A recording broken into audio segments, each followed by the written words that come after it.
Imagine this. You have nothing left. Just one single loaf of bread for your hungry family. Outside your door, an old woman and a starving child are collapsing from exhaustion. What would you do? Would you hold on to what's yours or give it all away?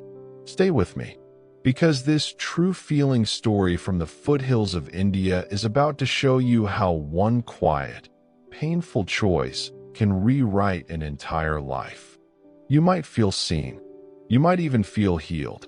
Don't click away. The twist at the end will stay with you. Deep in a small village nestled between the green folds of the Himalayas, where the air always carried the scent of pine and wood smoke, lived a man named Rajesh. Rajesh was in his mid-30s, with kind, tired eyes that had seen too many hard seasons. His hands were rough from years of kneading dough, his shoulders slightly hunched from carrying sacks of flour that grew smaller every year. He wasn't a big man, but there was a quiet steadiness about him, like an old banyan tree that refused to fall. He lived in a modest mud brick home with a thatched roof, right at the edge of the village path. His wife, Priya, was a gentle soul in her early 30s. With long dark hair, she usually tied back with a simple red ribbon. She had a warm smile that could light up the darkest room, but lately that smile had become rare. Their children completed their world. 8-year-old Arjun, a curious boy with big bright eyes who loved helping his father at the oven, and 5-year-old Mira, a quiet little girl who carried her doll everywhere and always asked for stories before sleep. Every morning, Rajesh would wake before dawn, light the clay oven, and bake fresh bread to sell in the village. It wasn't much, but it kept them alive. Until the Great Famine came.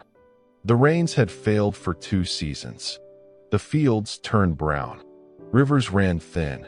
People in the village began to tighten their belts. Rajesh's once busy oven grew quiet. Flour became scarce. Families started leaving for the city. Rajesh watched his children grow thinner. Arjun stopped asking for second helpings. Mira's laughter became softer. Priya would quietly save her own small portion to give to the children. One cold evening, as the sun dipped behind the mountains, Rajesh scraped together the very last of their flour. He baked one final loaf.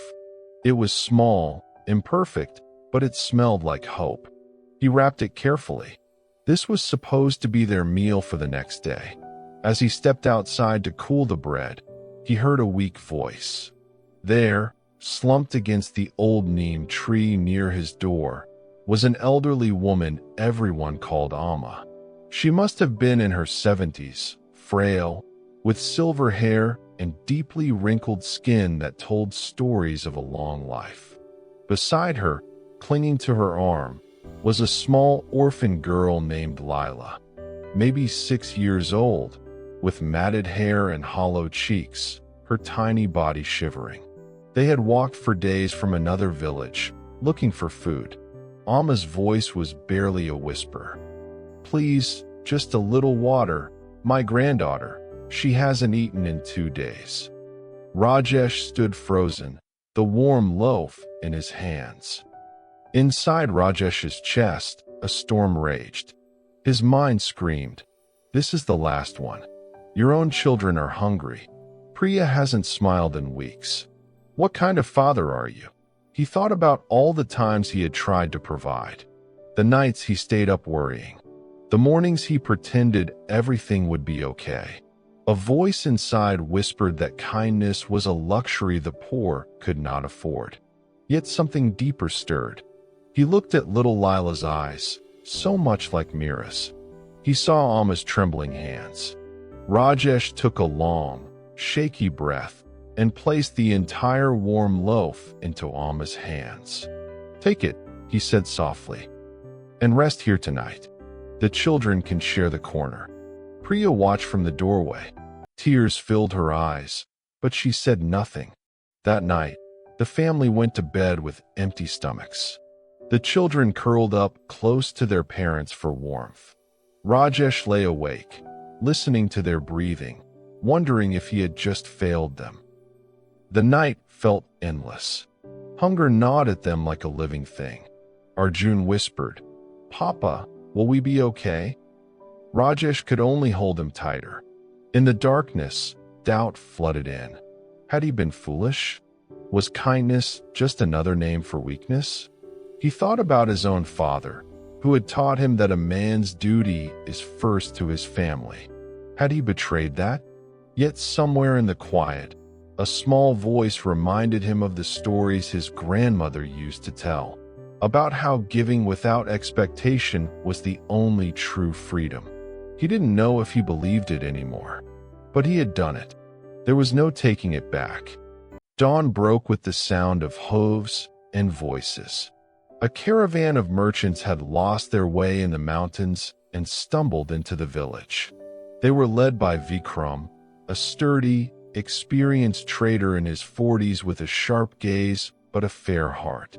His group carried spices, cloth, and grains, wealth that could feed many.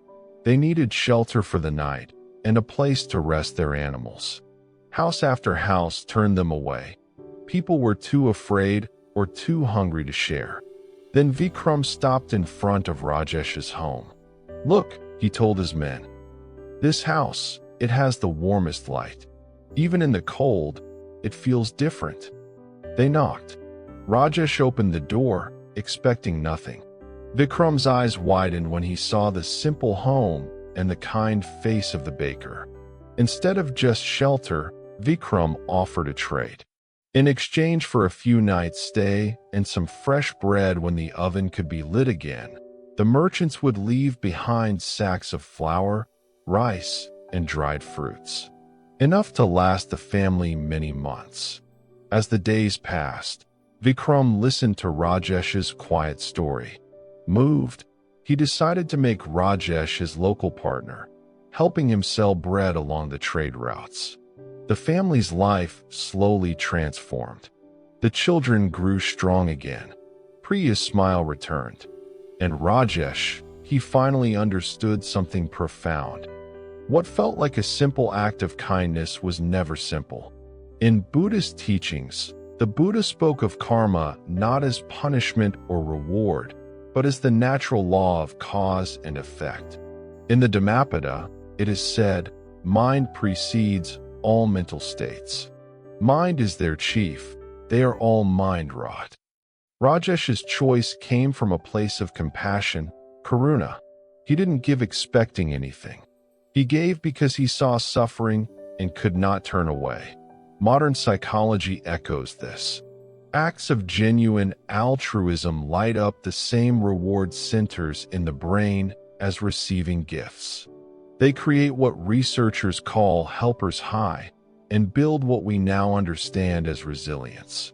But more than that, kindness creates ripples we cannot always see in the moment. It opens doors. It changes the energy around us. So here is the quiet truth. We all have our last loaf moments. Times when we feel we have nothing left to give. Love, patience, forgiveness, help. The mind tells us to hold on tight.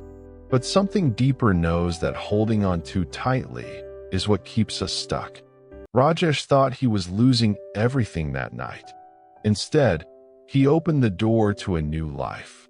What if your hardest, most painful choice right now is actually the beginning of your turning point? If this story touched something in you, know this: you are not alone in your struggles. Every act of quiet kindness is seen. Every time you choose compassion, you are planting seeds whose flowers you may one day sit under. Take a deep breath.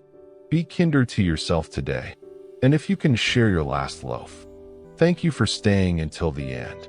I'll see you in the next story. May your path be filled with light.